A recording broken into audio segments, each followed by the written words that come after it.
سر جی کیا حال ہے آپ کا؟ ٹھیک بالکل. میرا نام عروہ زاہد ہے اور میں کلاس سیکنڈ ایئر کی اسٹوڈنٹ ہوں. Very good.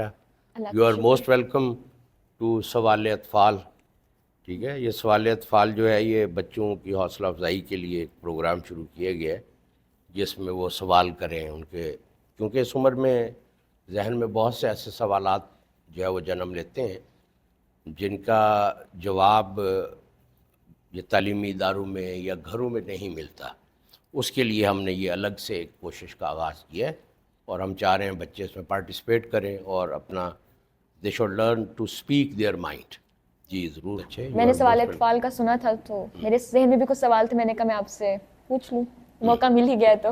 اب میں آپ کو خوش آمدید کہتا ہوں. بہت شکریہ. آپ کی اجازت ہو تو شروع کروں. جی جی ضرور بالکل. آج کل ہم نے ابھی سیکنڈ ایئر کیا ہے, فری ہوئے ہیں, تو اس کے بعد جو ہمارا ایک کامن کوسچن ہے سب اسٹوڈنٹس کا آپس میں, کلاس فیلوز فرینڈس جب بھی بیٹھتے ہیں کہ سوال کرتے ہیں کہ اب آگے کیا فیلڈ چوز کرنی ہے. اس سلسلے میں ہر بچہ مختلف جواب دیتا ہے, اس کی کچھ کیٹیگریز بن جاتی ہیں. اگر ہم کو کیٹیگرائز کریں تو ایک بچہ ایسا ہے جو آگے سے جواب دیتا ہے کہ مجھے پتہ ہی نہیں ہے مجھے کیا کرنا ہے. صحیح بات. ایک اسٹوڈنٹ ایسا ہے جو آگے سے جواب دیتا ہے کہ جو میرے پیرنٹس کہیں گے میں وہی کروں گا.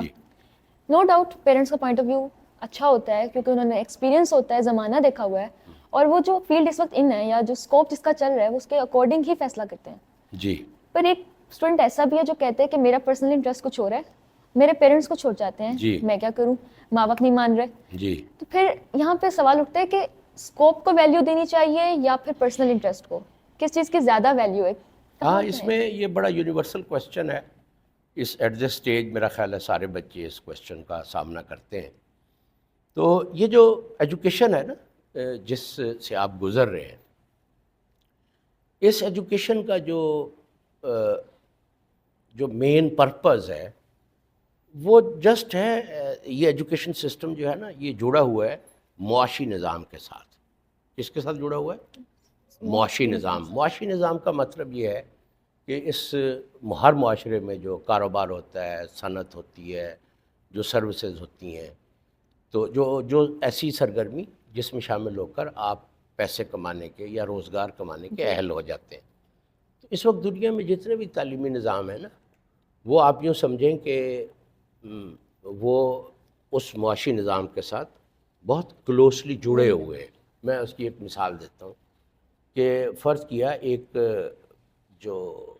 فیکٹری ہے وہ جوس بناتی ہے, ہم فرض کر لیتے ہیں کہ وہ مینگو جوس بناتی ہے, تو اس کو کس چیز کی ضرورت پڑے گی؟ مینگوز کی ضرورت پڑے گی. یعنی وہ لوگ جو یہ اگاتے ہیں مینگوز اگاتے ہیں وہ اپنے مینگوز اٹھا کے جو ہے وہ فیکٹری میں لے جائیں گے, فیکٹری والے ان سے خریدیں گے, اس کو پروسیس کر کے جوس بنا کے, تو جوس بنانے کے بعد وہ پھر مارکیٹ میں بیچیں گے, ہے نا. اسی طریقے سے جس طریقے سے وہ جو مینگو کے باغ کا مالک ہے, یہ جو ادارے ہیں نا یہ بھی جو بچے یہاں سے نکلتے ہیں وہ فیکٹریوں کے لیے نکلتے ہیں. سچ ہے. کس کے لیے؟ معاشرے کا علم ہی ہے اب ہمارے. ہاں, فیکٹریوں کے لیے. مثال کے طور پر آپ انجینئر بن گئے تو آپ انجینئر بننے کے بعد کہاں جائیں گے؟ You will join a factory. آپ ڈاکٹر بن گئے تو آپ یا اپنا کلینک بنائیں گے یا آپ ہاسپٹل میں جائیں گے. آپ نے کمپیوٹر سیکھ لیا تو آپ کہاں جائیں گے؟ اب you will go to office جہاں آپ کمپیوٹر چلائیں گے اور روزگار. تو اس ایجوکیشن کا جو بیسک پرپز ہے وہ ہے آدمی کو اس معاشی نظام میں کھپانا یا پھر سورس آف انکم. جی انکم کا سورس بنا دیا. جی بالکل. وہ معاشی نظام میں کھپانے کا مطلب یہ ہے کہ ہمارے بچے جب بڑے ہوں تو وہ اس سسٹم میں شامل ہو کر روزگار کمانے کے قابل ہو جائیں. تو جو زندگی کی اساس ہے نا, مثال کے طور پر یہ میز جو ہے نا یہ زمین پر رکھا ہے, ایسی ہے نا فرش پر. جو انسان کی زندگی سماجی زندگی ہے اس کی جو بنیاد ہے نا وہ معاش ہے, یعنی پیسہ ہے. تو جس طریقے سے چلنے کے لیے فرش ہے تو سماجی زندگی گزارنے کے لیے جو معاشی نظام ہوتا ہے یا پیسہ ہوتا ہے وہ اس کی بنیاد ہوتی ہے. تو اور اگر معاشی عدل نہ ہو, انصاف نہ ہو, ظلم ہو, جیسے کہ ہمارے ہم معاشرے میں دیکھتے ہیں, تو بہت سارے لوگ محرومی کا شکار ہو جاتے ہیں, ان کے روزگار کے ذرائع ختم ہو جاتے ہیں, وہ بہت غربت میں جو زندگی گزارتے ہیں اس کی وجہ وہ سسٹم ہوتا ہے جو بنایا گیا ہوتا ہے. تو آپ نے کہا کہ آدمی کو کیا کرنا چاہیے. اب دیکھیں اس میں ایک چیز ہوتی ہے پسند,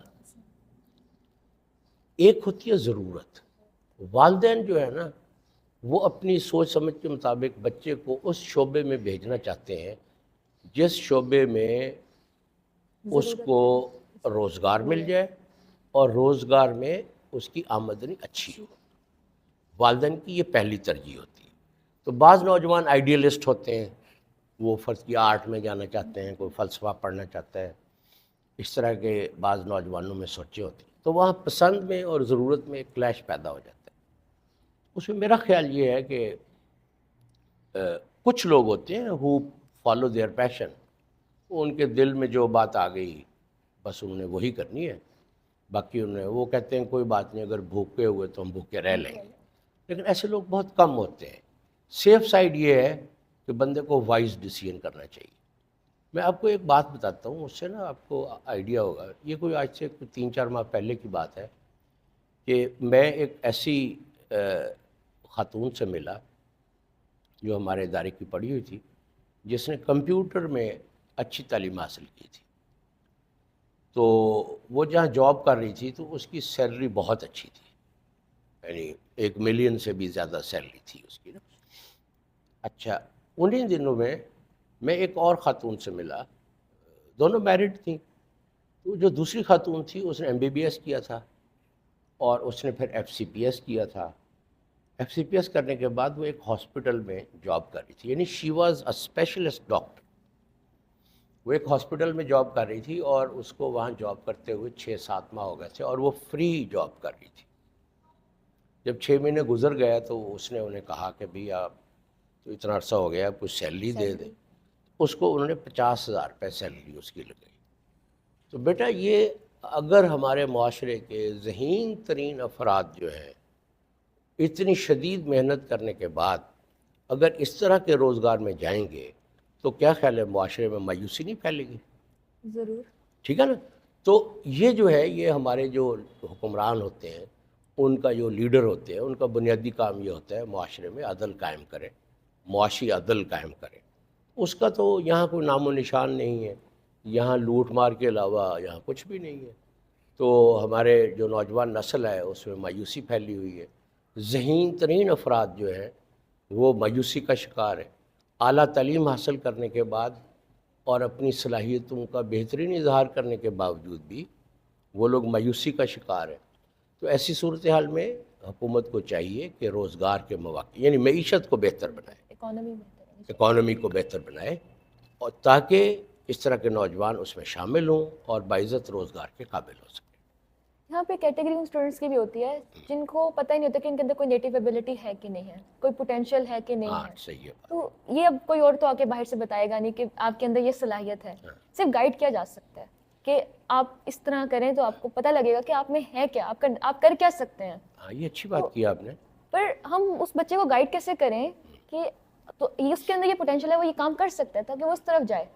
مطلب اب دیکھیں آپ نے بھی بولا اسکوپ, یا ہم لوگ اپنی پرسنل انٹرسٹ جس طرف مرضی چلے جائیں, روزگار تو وہی ملنا ہے جو ملنا ہے. صحیح. تو اس کا مطلب یہ ہے کہ ہم لوگ وائزلی ڈیسیجن لے کر جو بہتر لگے اس کی طرف چلے جائیں. جی یقین. پر اس اسٹوڈنٹ کو ہم کیسے ہیلپ آؤٹ کریں کہ جس کو پتہ ہی نہیں ہے کہ وہ کر کیا سکتا ہے. یہ بہت بڑا مسئلہ ہے ہمارا یہاں کا. یہ اصل میں جو ایک سیلف نالج ہوتا ہے نا, وہ لائف میں ایک نیسیسری کنڈیشن ہوتی ہے to live a good life. کہ بندے کو اپنی جو اسٹرانگ پوائنٹس ہیں اور ویک پوائنٹس ہیں اس کا پتہ ہونا چاہیے. اس کا جو سیلف نالج ہے وہ کچھ تھوڑا سا ویلڈ ہونا چاہیے. اصل میں یہ بات جو آپ نے کی ہے نا, یہ بہت یونیورسل ہے, بہت کامن ہے کہ آدمی کو عمر بھر جو ہے وہ ایسا سیلف نالج حاصل ہی نہیں ہوتا جو اسے ایک کمفرٹیبل لائف گزارنے کے قابل کر دے. آپ کا کیا خیال ہے, اس کا حل کیا ہے؟ میں نے تو اس کا یہی سوچا تھا کہ جس طرح ہمارے جو اسٹوڈنٹس ہیں, جیسے ہم لوگ کو ایک گروپ آف دا اسٹوڈنٹس بنائیں اور وہ بچے ڈفرینٹ سلائڈس تیار کریں, یعنی ڈفرینٹ فیلڈس کی, اور وہ ہر چیز کو کہ اس کے بعد بچے یہ کر سکتے ہیں, یا اگر کسی کے اندر یہ ایبلٹی ہے تو وہ اس کو چوز کریں. جیسے فیشن ڈیزائننگ ہے, ہمیں بہت سے بچوں کو پتہ ہی نہیں ہے کہ یہاں پہ کون سی یونیورسٹیز ہیں, یا بہت سے بچوں کو کورسز کا ہی نہیں پتہ. تو اس میں بچے ہی ایک خود بھی کر سکتے. جیسے سیمینار ہوتے ہیں, ہمیں باہر سے بلاتے ہیں ٹیچرس, اگر نہ بھی بلائیں, اگر ہم کچھ بچوں کو اسائن کر دیں اور وہ اس پہ کام کریں, پریزنٹیشنز بنائیں, اور پھر ان بچوں کا آپس میں سیمینار ہو, کیونکہ بچے آپس میں انٹریکٹ بہت اچھے سے کر سکتے ہیں. ٹھیک ہے, As compared I to agree. teachers. لیکن تو اس پھر کا ایزی اس ایک آنسر بھی تو ہے نا. جی میں لیٹ سے میں آپ سے پوچھتا ہوں کہ اگر ایک آدمی بیمار ہو گیا تو اسے کہاں جانا چاہیے؟ ڈاکٹر. ڈاکٹر کے پاس. ایزی آنسر ہے نا. تو جو چائلڈ کی نیٹو ایبیلٹی ہے اس کو کس نے جج کرنا ہے؟ وہ خود کرے گا. نہیں. یہ فوری آنسر یہ ہے کہ teacher is responsible to find out and point it out to the child کہ اس کی نیٹو ایبیلٹی کیا ہے, اس کی ٹینڈنسیز کیا ہیں. اس پرپز کے لیے نا یہ ایک میکنزم ہوتی ہے. نمبر ون یہ ہے کہ ٹیچر اس بچے سے ڈائریکٹلی انٹریکٹ کرتا ہے, تو ٹیچر میں ایک کنٹینیوس انٹریکشن کی وجہ سے نا اس میں کچھ انسائٹس پیدا ہو جاتی ہیں. اس کے لیے سوسائٹیز بھی ہونی چاہیے میرے خیال میں. سوسائٹیز بھی ہونی, آئی ایگری. لیکن یہ ہے کہ اس پرپز کے لیے بنیادی کردار ٹیچر کا ہے. پھر ٹیچر جب پیرنٹس سے ملتا ہے نا ان سے ایک انپوٹ آتی ہے اس کو. اس کے بعد ہم اس بچے کے بارے میں ہم یہ جانتے ہیں کہ اس میں یہ فلاں صلاحیت ہے. اور جب وہ سینئر کلاسز میں جاتا ہے تو وہاں ٹیچر اس کو اس کی نیٹو ایبیلٹی کو اس کو بتا سکتے ہیں کہ اگر آپ یہ کام کریں گے تو آپ بہت اچھے طریقے سے ایک اس فیلڈ میں جا سکتے ہیں. میرے جو دوست تھے وہ سرجن تھے نا, he was a very good surgeon. وہ کہنے لگے کہ ہماری کلاس کا جو ٹاپر بچہ تھا نا, who was the most brilliant young man, جو سارے امتحانوں میں ٹاپ کرتا تھا اور ویری انسائٹ فل بھی تھا, تو اس نے سرجری کو چوز کیا. ٹھیک ہو گیا. تو جس پروفیسر کے ساتھ اس نے اٹیچ ہونا تھا وہ پھر ان کی جو پریکٹیکل ٹریننگ ہوتی ہے, تو اس کے پاس جب وہ پہلے دن گیا تو پہلے دن اس کا جو پروفیسر تھا ہو نیو ہم ایز ویل, وہ بڑا حیران ہوا نا کہ یہ اتنا بریلینٹ اسٹوڈنٹ ہے اور یہ کیا کر رہا ہے. ٹھیک ہے. تو پہلے دن اس کو دیکھا, دوسرے دن پھر اس کو آپریشن میں دیکھا, third day his professor called a meeting. اسے کہنے لگا کہ میں نے آپ کو 2 دن کام کرتے دیکھا ہے. جو ایک نیٹو ایبیلٹی ہوتی ہے ٹو گیو اے کٹ, یعنی کہ جو آپ کی ہاتھوں کی جو موومنٹ ہے, یہ موومنٹ میری ریڈنگ یہ ہے کہ you do not have that native ability to become a surgeon. تو don't waste your life in surgery, go to any other field, جیسے میڈیسن ہے یا. تو اس نے بھی اس کی بات سمجھ لی. ٹھیک ہے نا.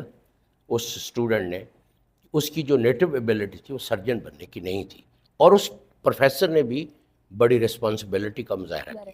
ٹھیک ہے. آپ کو ایک ہاں کہ وہ اس نے بھی ذمہ داری کا کہ اس کی نیٹو ایبیلٹی نہیں ہے and he should waste his life. ایک اور میں آپ کو بات بتاتا ہوں, وہ جو دنیا میں فرسٹ ہارٹ ٹرانسپلانٹ ہوا تھا وہ میرا خیال ہے کیپ ٹاؤن میں ہوا تھا, ساؤتھ افریقہ جو ملک ہے نا, وہاں فرسٹ ہارٹ ٹرانسپلانٹ ہوا تھا. اور وہ جو سرجن تھا جس نے وہ ہارٹ ٹرانسپلانٹ کیا, نام مجھے بھول گئے, تو اس کا ایک اسسٹنٹ ہوتا تھا, اس کا نام تھا سم تھنگ ہیملٹن, کالا تھا وہ, یعنی کہ وہ بلیک تھا وہ جو اس کا اسسٹنٹ تھا. تو جو بڑا ڈاکٹر تھا وہ بھی دنیا بھر میں جب فرسٹ ٹرانسپلانٹ ہوا تو پوری دنیا میں مشہور ہو گیا. تو کیا ہوا کہ وہ جو ڈاکٹر تھا وہ اپنے ایک دوست سے ملنے گیا ایک دفعہ. اس کا جو دوست تھا نا وہ ویٹرنری, یہ جانوروں کا ڈاکٹر تھا, ویٹ تھا, ان کی بڑی دوستی تھی. تو اس ویٹ کے پاس ایک اس کا ایک اسسٹنٹ تھا جو کالا تھا, جو جب جانوروں کو اس نے وہ کرنا ہوتا تھا نا, وہ پکڑ کے ان کا آپریشن وغیرہ کرنا ہے, تو وہ جو کالا تھا ہیملٹن وہ اس کی ہیلپ کیا کرتا تھا. ایک دن اس ڈاکٹر نے جو ویٹ تھا اس نے اپنے ڈاکٹر کو انوائٹ کیا کہ آپ بھی آپریشن تھیٹر میں آ کے.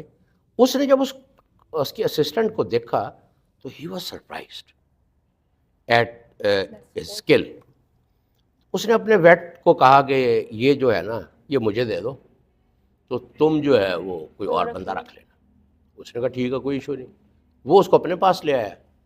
تو اب وہ جو سرجن تھا, ہارٹ سرجن تھا, اس نے اس کو اپنا اسسٹنٹ رکھ لیا. جب وہ سرجری وغیرہ اس نے شروع کی تو کچھ مہینوں میں with in a few months, کوئی کہتے ہیں کوئی سال، بمشکل سال لگا ہوگا، کہ وہ جو اس کا اسسٹنٹ تھا سارے آپریشن وہ کرتا تھا اور یہ آرام سے بیٹھا رہتا تھا. اور جو فرسٹ ٹرانسپلانٹ ہوا وہ اس ڈاکٹر نے نہیں کیا تھا، وہ اس اسسٹنٹ نے کیا تھا. اور یہ بات کئی سال کے بعد پتہ چلی، اس ڈاکٹر کو ہمت نہیں ہو رہی تھی. اس نے کہا، اور وہ بالکل ان پڑھ آدمی تھا، بالکل مطلب کہ اس کی کوئی ایجوکیشن نہیں تھی. اس نے فرسٹ ہارٹ ٹرانسپلانٹ کیا تھا. اس نے ڈاکٹر کو کہا کہ آپ بے فکر ہو جائیں، یہ کام میں کر سکتا ہوں، کیونکہ وہ ساری میکینزم اور ساری چیزیں سمجھ گیا تھا، دوائیاں شوائیں کو سے پتہ تھا. تو اس اسسٹنٹ نے جو ان پڑھ تھا اس نے فرسٹ ہارٹ ٹرانسپلانٹ. اب یہ کیا تھا؟ یہ تھا ایک نیٹو ایبلٹی اس میں تھی، لرن کرنے کی. یعنی exceptional ability to make a cut, to do surgery. تو اس طرح کی مثالیں زندگی میں ملتی رہتی ہیں. لیکن میرا خیال یہ ہے کہ اگر بندہ اپنی نیٹو ایبلٹی کو فالو کرے تو، اور پیشن بھی ہو اس میں، تو وہ اس سے بہتر ہے کہ ایک بندہ ایسا کام ساری عمر کرتا رہے جو ایک چاکری ہو اور جس میں اس کا دل بھی نہ لگتا ہو. باقی روزگار اور اس طرح کی چیزیں جو ہے اس میں انسان کا جو ڈیسٹنی ہوتی ہے یا جس کو نصیب اور قسمت کہتے ہیں، اس کا بھی بہت عمل دخل ہوتا ہے. ہم زندگی میں دیکھتے ہیں کہ بعض ان پڑھ لوگ جو ہیں وہ بہت ترقی کر جاتے ہیں، اور وہ جب ترقی کر جاتے ہیں تو پڑھے لکھوں کو ان کا ملازم وہ رکھتے ہیں. اس طرح کی چیزیں.